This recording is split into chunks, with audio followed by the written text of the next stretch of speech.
be a pilot? Okay, can everyone hear me before? Yes, good, okay. Some of you probably already know this, but I think it's time that I came clean and said that the reason that I wanted to be a pilot was because I saw Top Gun when I was 12 years old, and I said to my parents, I'd really like to do that, and they never had the sense to talk me out of it. So that's what I decided I was going to do, and somehow managed to get into the Air Force and end up flying. So. And how did, from that moment where they obviously, did they think, which a lot of parents think, don't they? Oh yeah, she'll get over that, she'll move on to something else. but how did you get from being whatever you were at where you were at 12 to, you went to school and then Cambridge? Yes, so my brother, I don't know if he's here today, he was, yes, hello, he was in the Navy. He's a little bit older than me, not that you look at Jamie. And my dad had been in the Air Force, so I think there was definitely encouragement, and I remember my dad took me along to the Air Cadets when I was about 12 years old, so I was very much encouraged along the route towards joining the Air Force.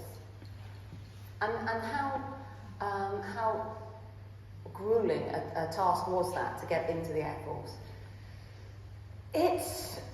I remember one of the first things that happened was when I was 16, I applied for a sixth form scholarship and actually got through, you do 4 days of aptitude testing and your medical, and then you do your leadership test. So it's quite a lot when you're 16. Yeah. And I got through it all, but I remember when I went back a year later, they told me my arms were too short to be a pilot. And that's actually really common. A lot of women, because we tend to be smaller, don't actually get through because their arms are too short.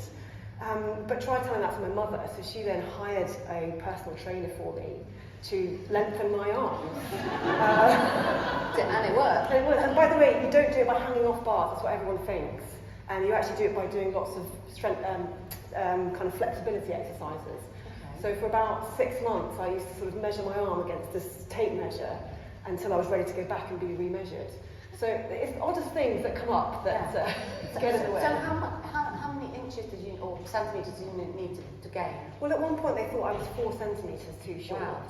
But I was very lucky because I'd been measured the previous year and there was a massive discrepancy. So I said, oh, you must have made a mistake, you have to remeasure me. And it's only because I had the 2 that I was able to bully them into remeasuring me, basically.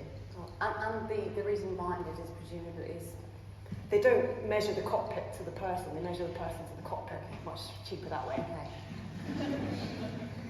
And that took you through university, through playing varsity rugby, yes, which is one of my favourite photographs on your website of you kind of running with the ball. And now look at you, it's very different. Yeah, I actually broke my jaw playing rugby, so I had a face out to about here at one point.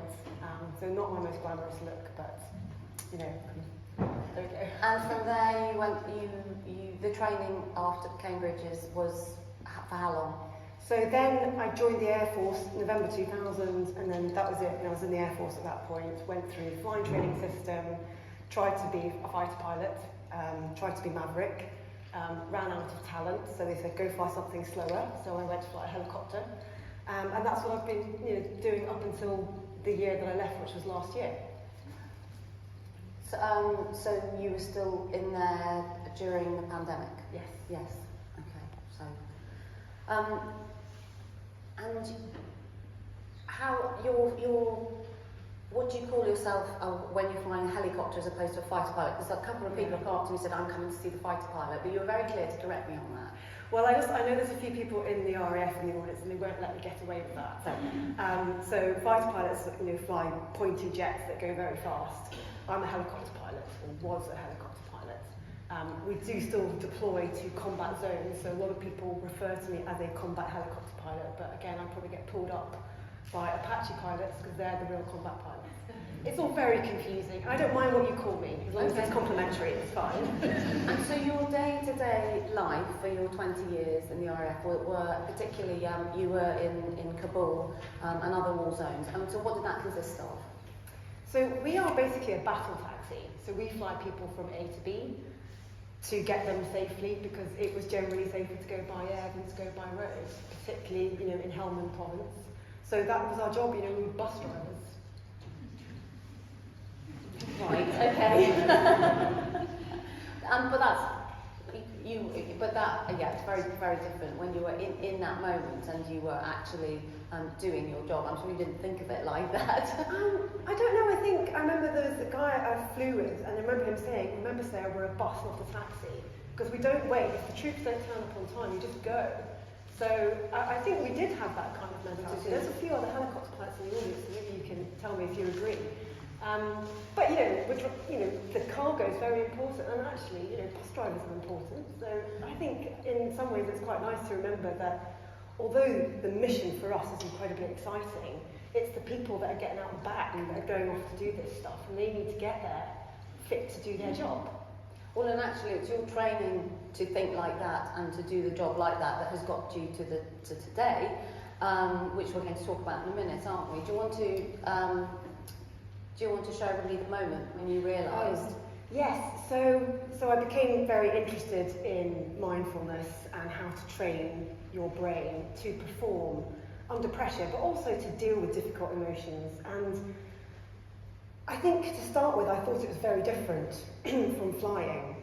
But actually, there was a moment which, I'm going to show the footage actually, can I do that? Yeah, so this is the point when every pilot says, welcome to my office.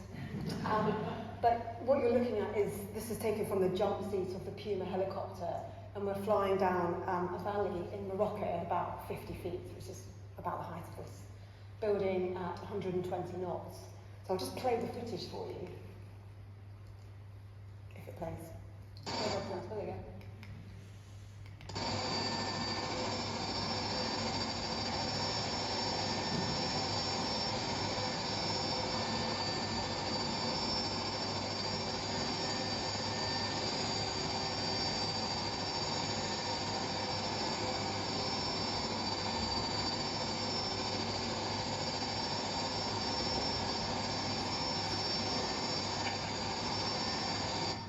I don't know if you could just hear the captain laughing, because low flying is actually really good fun. But we do it for a tactical reason. It's to practice sneaking up on people, really. That's how we do it.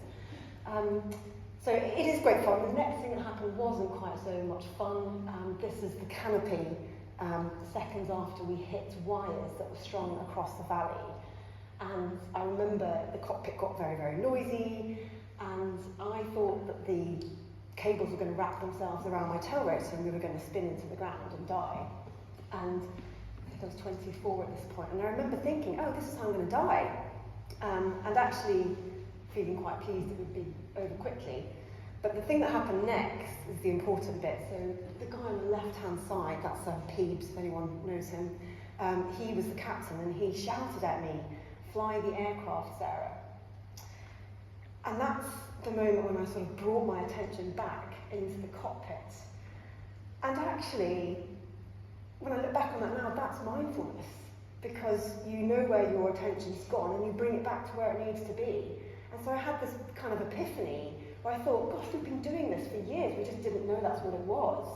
And actually, it means that you can perform under pressure if you know how to train your brain to focus somewhere that's helpful in moments of crisis, and that can stand you in really good stead.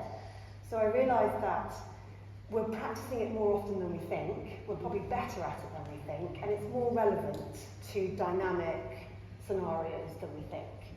And perhaps I can then find a way to use those experiences so that other people who might have thought mindfulness wasn't for them, hopefully they can see actually, if you can do it in the cockpit of a helicopter, you can do it anywhere.